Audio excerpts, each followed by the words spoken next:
Now, as climate change continues to make weather more unpredictable and dangerous floods are on the rise, our planet's diversity of life is at risk. So join me now on set is Eugene Nforngwa, a journalist and an environmentalist who studied in Britain.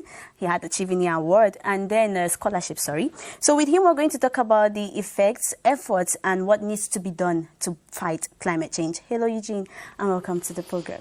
Thanks for having me. So I'd like you first to tell us where we are with climate change. What's the situation of climate change in the world and what needs to be done? I think it's become very clear to everyone that there's no longer any question that we are already living the impacts of climate change. From the unusually high temperatures we've experienced, especially this year, to unpredictable rains that farmers have been experiencing for a while now, and all the more extreme events like the cyclone that hit parts of Southeast Africa during the last year. All of this is evidence that there's something not quite right with our climate system, and that the global community needs to take steps to address the problem before it gets even worse. So, since the last COP25 summit, African negotiators have been pressing for funds to adapt to fight the impact of climate change, and while demanding major carbon emitters to make significant cuts in their emissions to prevent dangerous warming. What does it entail to respect this agreement?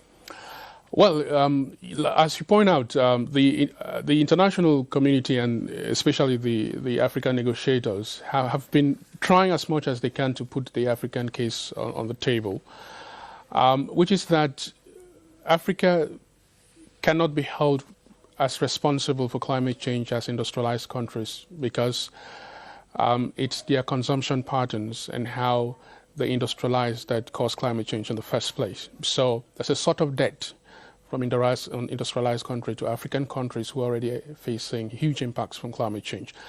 That's been the African argument for a while, and it's a justice argument. But increasingly, we are realizing that African countries also lack the means and the capacity to deal with climate change. And consequently, they expect, and not only expect, but in respect to international agreements, countries of the industrialized world to provide the finances to enable African countries deal with climate change. All of the pledges, nearly all of the pledges that African countries have made so far to reduce greenhouse gas emissions are pegged on international assistance to do so, which therefore means that if that finance doesn't come, most African countries are not going to be able to meet their emission reduction targets. But more importantly, that African countries are not going to be able to adapt with the impacts of climate change that are already being felt. But why do you think Africa suffer the most, knowing that it accounts for just 4% of the world or global emission of carbon dioxide, given that Asia, the United States are the ones who emit CO2 most? But why is it that we are the ones who are vulnerable to the impacts of climate change? I think you've used the right word, vulnerability. There are many factors that explain Africa's vulnerability. One of them is the exposure of the continent to extreme weather. This is a purely scientific and technical explanation, but there is one that has to do with the levels of development, levels of infrastructure, the levels of readiness. I'll give you a good example. If you had a drought or a flood, say in the city of Douala, and a similar flood, say in New York, the people of New York will get up the next day and go about their work. But I doubt that Douala would be back on its feet in 1, 2, 3 years. So these levels of vulnerability are mainly because we don't have the resources that we need to deal with sudden damages that come as a result of climate change. The other element of vulnerability is the fact that we don't also have the technology to deal with whatever comes our way. Most of the technology is still in the West. There has been hesitation to transfer that technology that can enable us cope more quickly with the impacts of climate change. But we've not seen that. But now, to you as an expert, why waiting to meet up with technology and all what it needs to fight climate change, like flooding in our country? What do you think the government can do on its own, or even individuals? What can they do on their own? I think at a policy level, usually the choices that are available to governments are, one, confronting climate change itself, which is helping to reduce emissions, as we've just discussed. And countries like Cameroon, for example, are all part of programs that enable them use, for example, forests, to keep their forests standing as a way to reduce forest-related emissions, but also to increase the ability of the forest to remove carbon dioxide from the atmosphere. And so governments use a range of mechanisms, whether it's taxes, whether it's incentives, whether it's laws and new regulations, to try to enable that as a collective unit, all participants in the country, business people, individuals, company, government institutions, can be able to take actions that reduce emissions. Governments also have the possibility of mainstreaming climate change into all of its development policy, which is that if you're building a bridge, for example, you need to take into account that there's going to be impact of climate change on that bridge, or that the construction of that bridge is going to contribute to climate change, and take measures to minimize those. Now, at individual levels, the choices are often related to how we consume, how we reduce the carbon budget of what we consume. Everything we consume has a carbon footprint associated with it. The less of that individual carbon footprint you amass, the better you contribute to resolving the issues of climate change. So do you think the government has been tackling well the situation or the effects caused by bushfire and the felling down of trees in the northwest, the southwest, and in the east region? I think bushfires have multiple cascading environmental impacts, and climate change is just one of them. And I know that even before we had this conversation on the table about climate change, there had always been, from a very environmental perspective, a very negative attitude towards bushfires, because they do not only lead to deforestation, as you can imagine, but they also lead to a degradation of the quality of the soil, and also limit the ability of the soil to absorb carbon dioxide. In terms of deforestation generally, we've seen that over the last few years, it's mostly, especially in Africa, agricultural expansion that is driving deforestation, not as much as logging as people might think, and industrial agriculture. And I think many countries are beginning to understand that they need to move their agricultural sectors in directions that limit how much impact they have on forest. There's a lot of scientific evidence that shows, for example, that agroforestry does not only produce significant benefits for farmers, but it also reduces and enhances the ability of farms to capture carbon dioxide from the atmosphere and store them up in trees or in the ground. So there's a lot that can be done in terms of controlling forests, fires generally. So before we met on set here, someone asked me a question that, is it more harm than good that the government or maybe the Ministry of Health, after confiscating fake drugs, they burn them? Again, those are difficult questions. If you take anything, if you take a single line of logic, you could reach conclusions that are very narrow and misleading. I think that the choices, especially, it's not only the Ministry of Health that's burning up drugs. Even the Ministry of Environment has been involved in burning of confiscated ivory. There are huge debates about whether that's the right way to go, whether the environmental costs are higher than the cost of burning those things and creating deterrence, or whether those things can be redirected into other uses that are both economically more useful to the nation or are environmentally friendlier. But these are debates that can go in any direction depending on the specific context of a country and the specific goals that any government wants to achieve. So to you, is it a right way to go about things? I don't think it's a question of right or wrong. It's really, for me, policy has to come from where you have decided as a government and as a country to go.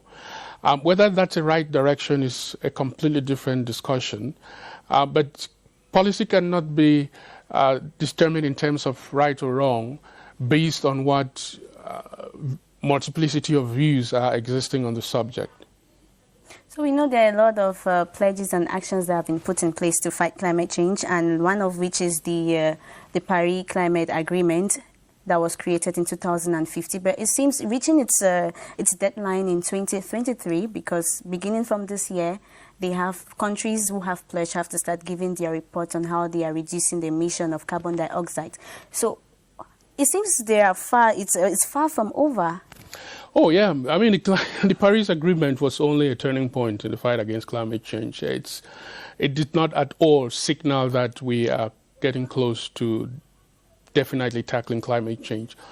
The one thing that needs to be underlined is that if you take all of the pledges that were made, they don't even come close to resolving the problem of climate change. So if all of the countries of the world, or the countries who are parties to the Paris Agreement, fulfill their pledges in terms of emission reduction, we still would not have reduced enough concentrations of carbon dioxide and other greenhouse gases in the atmosphere to begin to talk about capping, for example, global temperature at 2 degrees Celsius, as the science dictates, or even 1.5, which is the ambition. And so this year particularly, which is exactly 5 years since the Paris Agreement, the conversation has already shifted into how do we enhance the commitments that have already been made. So countries are being called upon not only to fulfill the commitments they have made, but increase those commitments in the renewal of what they call nationally determined contributions to climate change emission reduction. But now, when we talk about the U.S., Trump is trying to pull out and is planning to not be part of the pledge after the elections in November. Do you think the pledge or the Paris climate change can survive without the United States?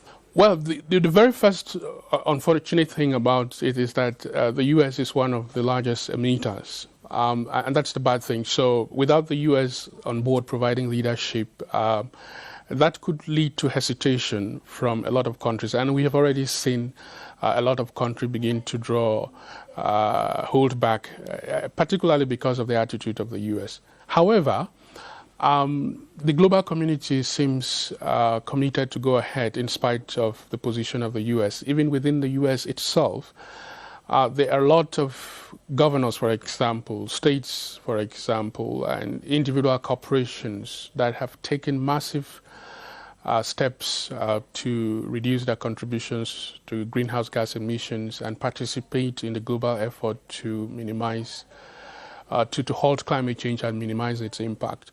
So I think the U.S.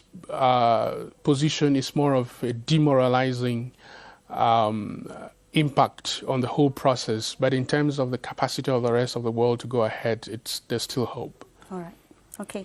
So before we end this session of our talk, it is said, or some people say, that it was easy to tackle, even though we're still fighting it, ozone depletion.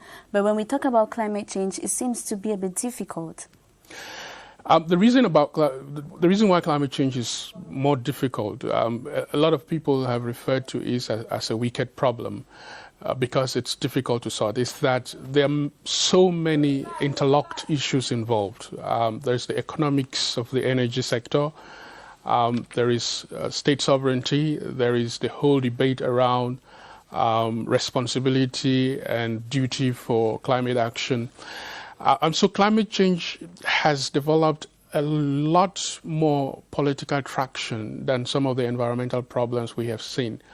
They're very powerful lobbies that would not wish that we have a definite solution to climate change, especially if it involves reducing our consumption of fossil fuels. Because it's a very powerful industry, the oil and gas industry, very powerful. There are hundreds of years of investments that have gone into those installations, and to ask people overnight to close them down, it's quite difficult, and you would understand that people will be hesitant. The other issue is that there's also been, especially in the very early days of climate change, a very strong climate denial campaign coming from countries like Australia, the United States.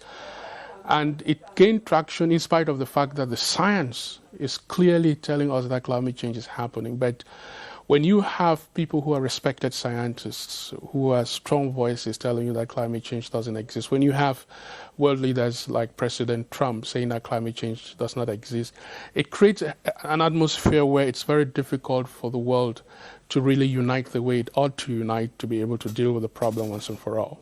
Okay, Eugene, thanks for contributing to today's program, and we hope to have you for more. Thank you very much. It was really a pleasure. Have a nice day. All right, after the break, we'll take a recap of our top stories.